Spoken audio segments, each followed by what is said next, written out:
Hi, puzzlers may not be the most popular games out there, and yet they do fuel the very same sensation of achievement that the action games do whenever you beat a particularly difficult stage or solve a complicated riddle. So, are the B-listers in the genre as good as the best of the best were? Let's check it out together. Quadralien is a rather unique real-time puzzle game, similar but not identical to Sokoban. The background story is pretty interesting, even if simple. Astra is the last of mankind's huge fission reactors that are used to power our space stations all throughout the solar system. The evil aliens known only as Quadralien have captured it, and since it's not being technically maintained, the contamination levels within it keep rising, and if nothing is done in time, total reactor failure will be imminent. Our last chance to stop the contamination are the 6 remotely controlled droids stationed on the Astra. We plan to use them to clean the contamination and remove the alien broodmother, by force if needed. Quadralien is composed out of 19 increasingly difficult stages, and I mean it. The last few are a nightmare, and the first few are no joke either. And each of them has to be solved using only 2 of your 6 droids. The general idea here is to clean the contamination, but doing so may require performing various side activities too, like activation of Geiger counter, absorption of radioactivity, or detonation of explosives, to name a few. The trick, the whole premise of the puzzling, is a twofold. First of all, the spheres that you'll be pushing around in Sokoban style to clear the paths through the levels are magnetically charged, meaning that they can attract or repel each other, so you have to carefully move them around, keeping in mind that each mistake may start a chain reaction of movements, which can result in the play area getting jumbled. So being fast in Quadralien is important, but being careful is even more so. Second thing that is quite tricky in puzzling are the droids themselves. There's 6 of them in total, and each of them has a different set of special skills. So one may have a higher capacity to carry contaminated materials, the other may have extended range of movements, and a different one may be magnetically charged, same as the spheres are, for instance. And picking the best 2 for each stage is part of the challenge. Quadralien, while being fun, as fun in fact as some of those best puzzles are, it's also very difficult. Way too difficult for me. Like as difficult as passing of a kidney stone is. A third one, after the first 2 already went through. Fortunately, you can restart each level as many times as you'd like, and when you do, the contamination that's already been cleared stays removed, making it easier to complete them. Unfortunately though, in a true yin-yang manner, you have a set time to complete the entire game, measured by the core reactor's temperature. You can sorta control it to a certain degree by sending water barrels to it or reducing the entropy level, not so much so though that would let you effectively halt its progress. I love puzzle games. I mean, not as much as I love RPGs, turn-based tactical strategies, or preferably a mixture of both, or even better, meaningful and impactful choices in my games. But puzzlers, I prefer not to have them run on a timer, as I easily get overwhelmed and annoyed. So if you're not like me, Quadralien may be a game for you. I know it's barely a second game that I'm covering today, but I can tell you right now that Errand is the most unusual and original concept in the entire video. And why am I so confident that it is? Because it's the most unique puzzler that you've ever seen. It also touches on the adventure and has a pretty great little story of its own. In essence, however, it's a blend of storytelling with puzzling, done masterfully, and with attention to details likes of which you were most definitely not used to in 1989. Heck, the creativity of this one is only matched by a handful of other games to this very day. In short, it's a collection of group of different puzzles intertwined with overarching plot, in which each next part of it is uncovered by solving groups of smaller mental challenges. So as you progress further and further in the game, you will slowly and gradually realize that all the unique different riddles that you went through and the story that you've been devouring with interest piece by piece are actually just a set of tiny cogs in a much bigger machine. In a single huge-ass secret and hidden great puzzle that's being leaving hints and double-meaning suggestions for its solutions all throughout your adventure. And it's up to you to backtrack to all you've learned along the way to find a way to solve this final challenge. All the characters that you'll read about, their stories and adventures, it's all a part of an overarching task that needs completing. Fortunately, your brain's as wrinkled as an old leather jacket, so it may take some time, you will eventually manage to figure it all out. I'm not gonna spoil it though, so keep in mind that everything you learn playing Errand is important, and may have more than one immediately noticeable surface.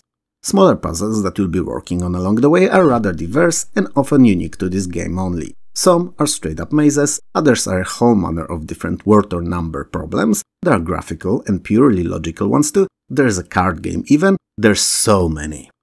Errand is the puzzliest of puzzles in this video, and a straight up genius game that deserved to be more popular than it ever was.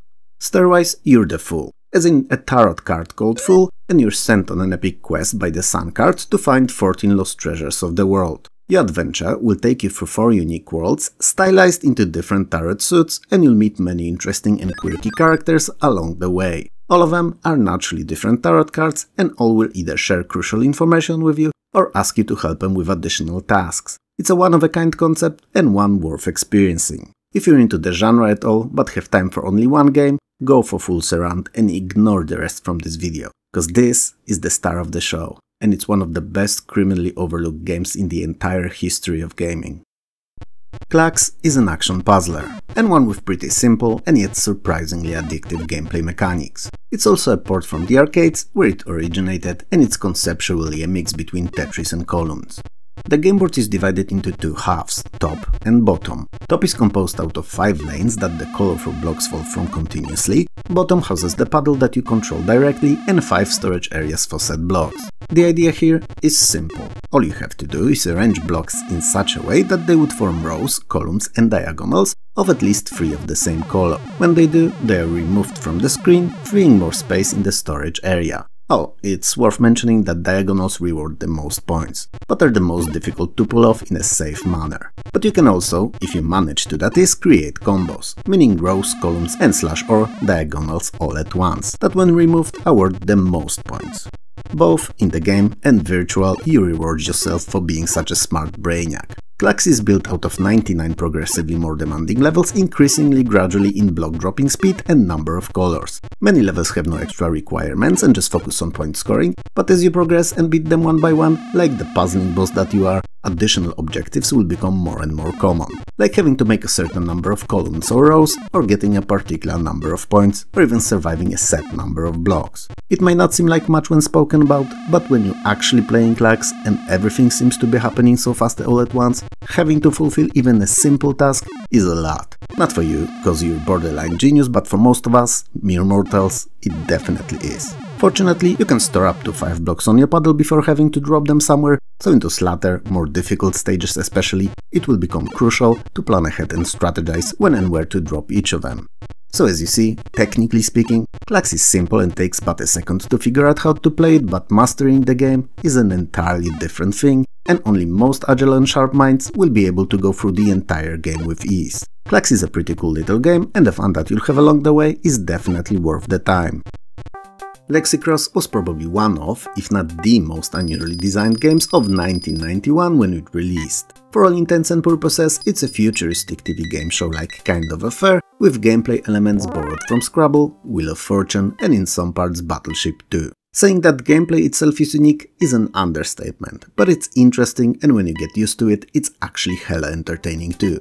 Each player or player and CPU has a grid of hidden tiles that conceal various words. Players take turns revealing said tiles in an attempt to uncover letters that would form words or bonuses. Alternatively, they may spin the wheel to guess a letter. Whoever manages to guess the right word or form the complete sentence, quote or saying first, wins the game. It's helpful to keep in mind that clues are usually in the same team as the solution, so considering them carefully is a key to success. For instance, an eye, neighborhood and clock may all be hints for a watch. It's a little out of the box, but you get the idea.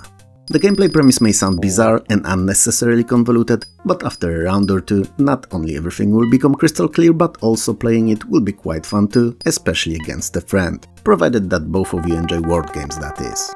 Since there's over 600 word puzzles in Lexi-Cross, its staying power and replayability is quite high and will no doubt keep you occupied for a while if you manage to find a friend keen on playing it. The whole campy and parodied TV show vibe that it emanates is also rather refreshing and makes you feel as if you were competing on TV, working your way to an award, which in case of this particular title is only superiority over the other competitor or his/her over you. Graphics and sounds of Lexi-Cross are pretty good, even if gameplay itself is for the most part static and requires little fast movement or animations. Still, they're a pleasure to witness and complement the over-the-top crazy futuristic TV game show vibe pretty well.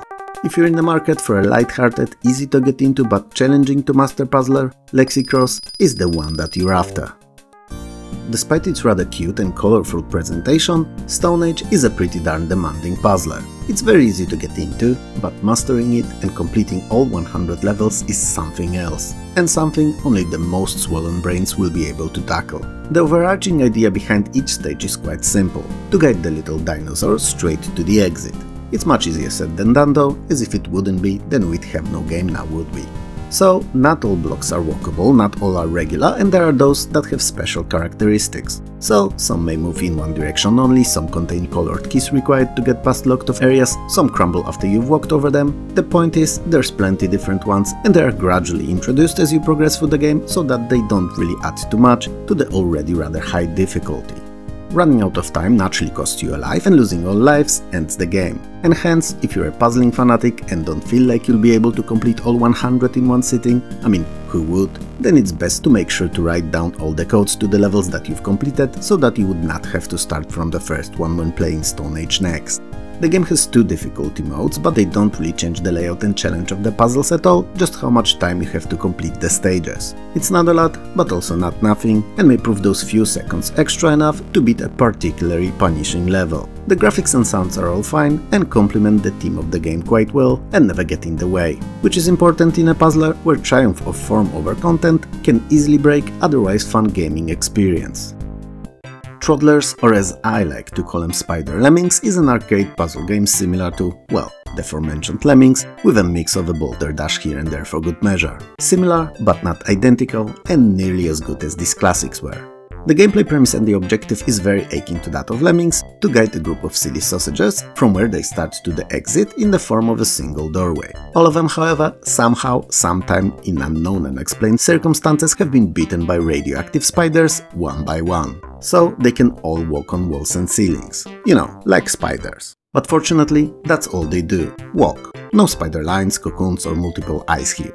Your job is to make sure that they're on the right path. The levels are hardly ever just a trip from point A on the left to point B on the right like in Lemmings though, and most often than not, the exit is somewhere in the middle of the screen and you'll have to stretch that brain muscle of yours a lot to get them there safely. If that wasn't enough, you have no special skills at your disposal, no intricate machinery that could help you, nothing. And all you can do is remove and create blocks, and that's what you'll be doing given your limited choice in the matter. Placing and destroying them strategically to create a path for the pack of dummies. There's a limit to number of blocks you can use in each stage, and while it may sometimes, especially in the latter levels, feel a bit restricting, you can always pick up blocks you've placed before and reuse them. So keep that in mind.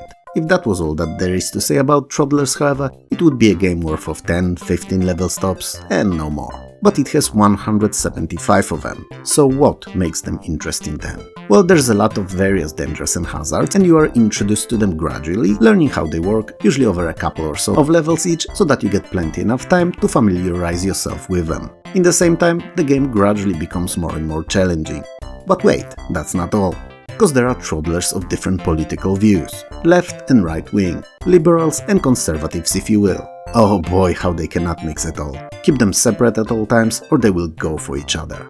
You, however, are a good boy, a good man, or a woman for that matter too, and you do not pick sides. You pick life and you want to save them all. And you have to do so while keeping them as far from one another as possible. All that combined and more that I'll let you discover on your own makes Troddlers not an easy game. It's really fun and rewarding though, and will keep that noggin of yours steaming all the way through. Best of all, if you manage to find someone else to play it with in simultaneous multiplayer, then not only it gets that easier, but also instantly becomes one of the best multiplayer puzzle games ever conceived this side of Milky Way.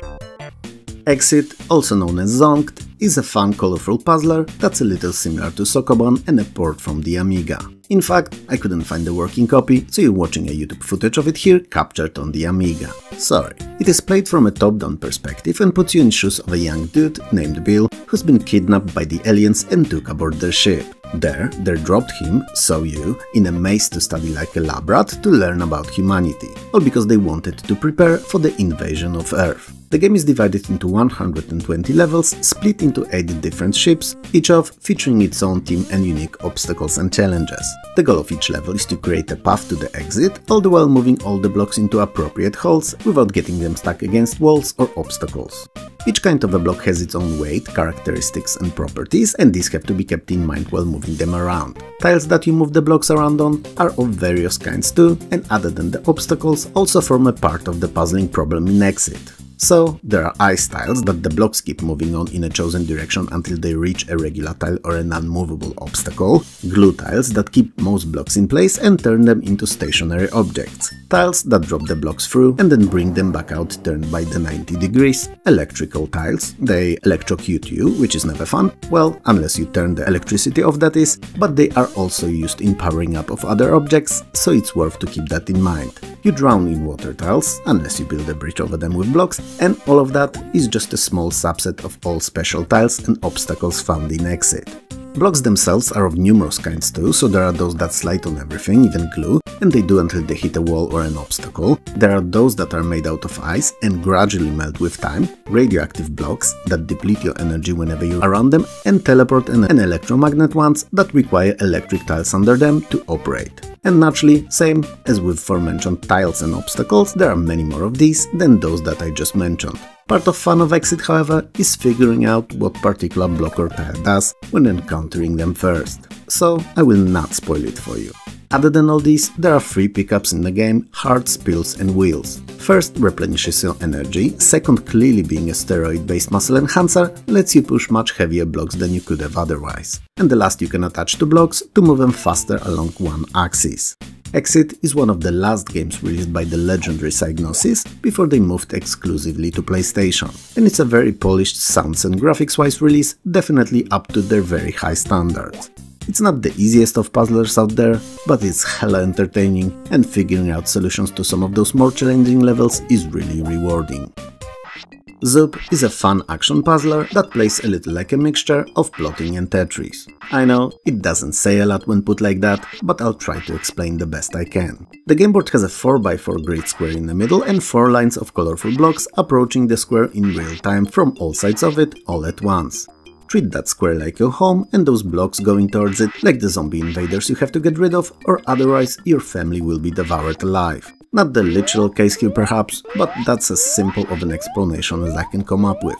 So, it's easy to guess, but your task is to eliminate all the pieces that keep moving towards the middle of the screen, while making sure that none cross the square's borders. You control a single triangular block piece inside that can move around it freely and can quote-unquote throw itself at any other block in the lines surrounding the square. The goal is to form lines and columns of blocks in the same color to remove them before they reach your home base. So if you throw your piece at any other outside and they match in color, they are removed. If they don't match, then they swap colors.